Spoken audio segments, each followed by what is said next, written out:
ध्यान खंडित क्यों होता है? बद्रिका, ध्यान को एकत्रित करो। अग्नि बिखरे तिनकों से नहीं, एकत्रित लकड़ियों से सुलगती है।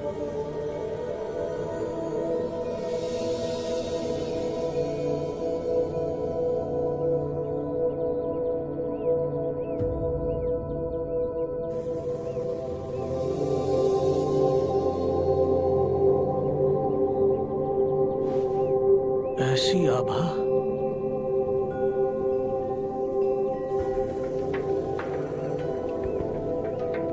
ना पेज। ये गरिमा, ये निर्भीकता, जैसे वन में हिरन चल रहा है। आइए मुनिवर, वृक्ष के नीचे विश्राम कीजिए। बड़े साधक, बड़े योगी जान पड़ते हैं।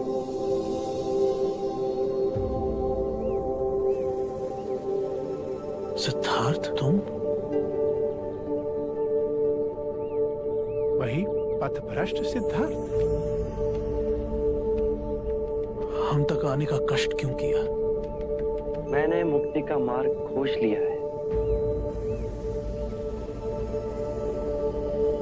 अब परम आनंद के द्वार खुल गए। अब ये निधि सबकी है। इससे मुझे सारे निद्रा में बेहोश लोगों को जगाना है, चैतन्य करना है। जिसने तपस्या छोड़ दी हो, उसे परम ज्ञान उपलब्ध हुआ। अन्न खाया, सामान्य लोगों की संगति की। मैंने आपसे कहा था, मैं वो घास का तिनका अवश्य बनूंगा। मैं संपूर्ण संसार में समग्र हो गया हूं। सब पूर्ण अद्वैत है, सुंदर है, शुभ है, सरल है। अब मैं सिद्धार्थ नहीं गुरु। आप मुझे अपनी अलौकिक दृष्टि से देखिए।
मैं उस निर्दोष बालक की ओर देख रहा हूं, जैसे मैंने ओम का अर्थ समझाया, और आज उसने दिव्य ज्ञान प्राप्त कर लिया।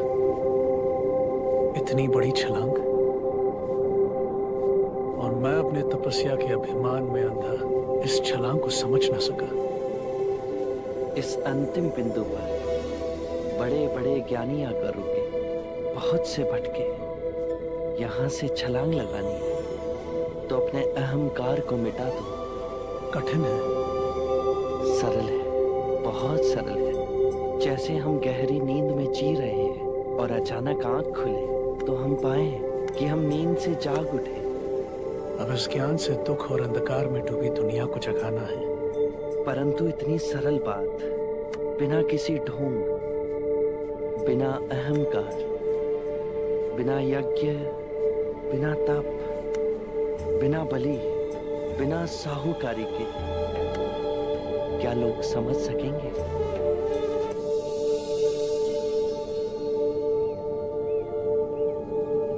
जो ज्ञान मैंने अपने अनुभव से प्राप्त किया, उसी की ही बात कहता हूं।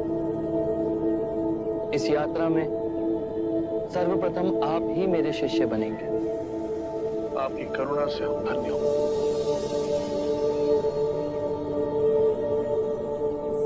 अज्ञान ही दुख, भ्रम, चिंता को जन्म देता है। लोभ, क्रोध, अभिमान, दुविधा, ईर्ष्या, भय इसी अज्ञान की संतान है। माया का खेल विपरीत का है, दो रूपों का है। मध्य में ही रहो, धूमकेतु तारे की तरह। ना शरीर को सुखाओ, ना उसकी वासना को चारा खिलाओ। मध्य में ही केंद्रित रहो। जब हम माया के द्वैत रूप को पहचान लेते हैं, तब सब दुख, चिंता समाप्त हो जाती है। तब हमारे अंदर प्रेम और स्वीकृति का भाव जागृत होता है, जो मूल में एक ही भाव है। इस ज्ञान के बाद हम किसी से घृणा नहीं करते, ऐसे व्यक्ति से भी नहीं जो हमसे क्रूरता करता है, वरन ऐसे व्यक्ति को हम सांसारिक भावनात्मक रूप से रूपांतरित करने का प्रयास करते हैं। जब ज्ञान के चक्षु खुलते हैं, तो करुणा ही हमारा स्वरूप है। ध्यान में विचार भ्रांति पैदा करते हैं। बुद्धि ने सत्य को विषय और वस्तु में विभाजित कर दिया है, मैं और तुम में बांट दिया है, और इस विभाजन ने जीवन को समझने में भूल की मनुष्य भावनाओं में बंधा खंडित होता गया, और लालच, मोह, तृष्णा की पकड़ उस पर बढ़ती गई। जन्म से वृद्धावस्था के चक्र को, बीमारी और मृत्यु का भय उसके मन के चारों ओर बनी दीवार को और प्रबल करते गए। इसीलिए इस भ्रम को ही दूर करो। एक बार ये भ्रम टूट जाए तो जीवन कारावास में नहीं, स्वतंत्रता में जिया जा सकता है। शील, समाधि, प्रज्ञा से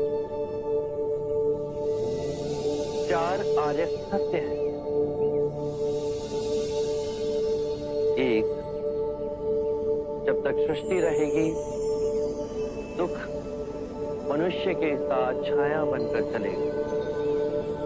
दो, इस दुख के कारण है किसी वस्तु को स्वयं से पकड़ के रखना। जो वस्तु क्षणभंगुर है, तो मार्ग क्या हो? तीन, मुक्ति के लिए विवेक जागना आवश्यक है। स्वयं को केंद्रित करो। जो आए, चाहे दुख की सूचना या आनंद की परछाई, इसके बीच स्वयं को स्थिर रखो। चार, इस मार्ग पे दुख के बंधन टूटेंगे और परम सत्य की उपलब्धि होगी। ये मार्ग क्या हो? ये अष्टांग मार्ग है। इसके माध्यम से सम्यक ज्ञान, सम्यक विचार, सम्यक वाणी, सम्यक कर्म, सम्यक जीवन व्यापन, सम्यक प्रयास, सम्यक चेतना और एकाग्रता संभव होती है।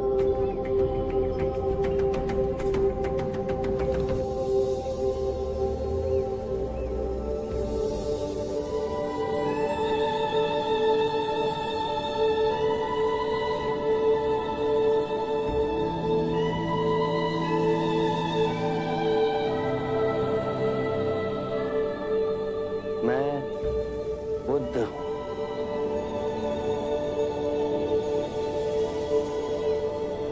बुद्धं शरणं गच्छामि।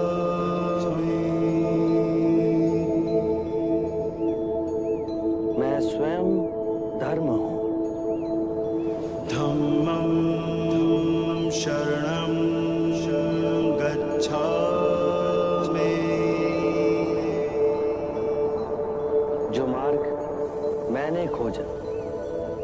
वो समस्त मानव जाति के निर्वाण का मार्ग बनेगा। संघं शरणं